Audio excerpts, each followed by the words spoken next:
Moving on now to some further questions that have been raised, and I'd like to thank, and apologies for the pronunciation, Mateurs Winter, who sent two questions to us.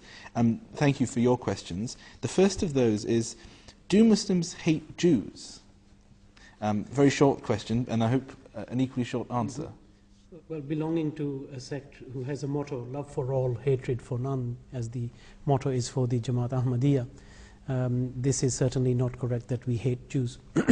Historically, if we look at the time of the Holy Prophet ﷺ, there were Jewish tribes that were living in Medina at the time that he migrated to Medina.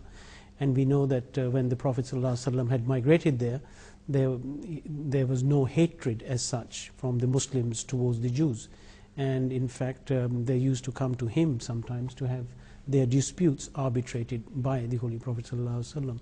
So in that respect, historically, we know that there has been no enmity of the Muslims towards the Jews.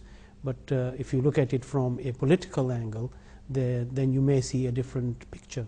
So that is a political scenario and not a spiritual or a religious scenario. So Muslims do not, in fact, hate Jews in that respect. Going back to the point which Dr. Saab raised, very valid point, that in Medina life, we see that there was close contact between the Holy Prophet ﷺ and his followers and the Jewish people who were tribes who were there.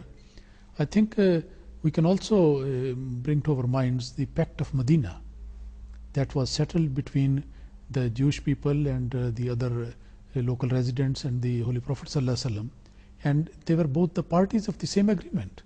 So that clearly speaks that very good terms were there. And moreover, Islam being a global religion, how can it come out with a teaching of hating a whole nation? I mean, not like that. If any nation, or I would say even a Muslim, somebody is doing something bad, we have the right to dislike those people or to say, well, why are you doing this, and that is not right. So hating something bad is different, but hating a nation altogether, that is totally a different thing. As Dr. pointed out, in the political context, I mean, people may have different views. That's a different thing. But Islamic spirit of Islamic teaching, that does not allow that a whole nation should be condemned for simply because of the difference of the religion. Islam being a global message, it has to be conveyed to the people. So we have to meet everyone, we have to talk to everyone.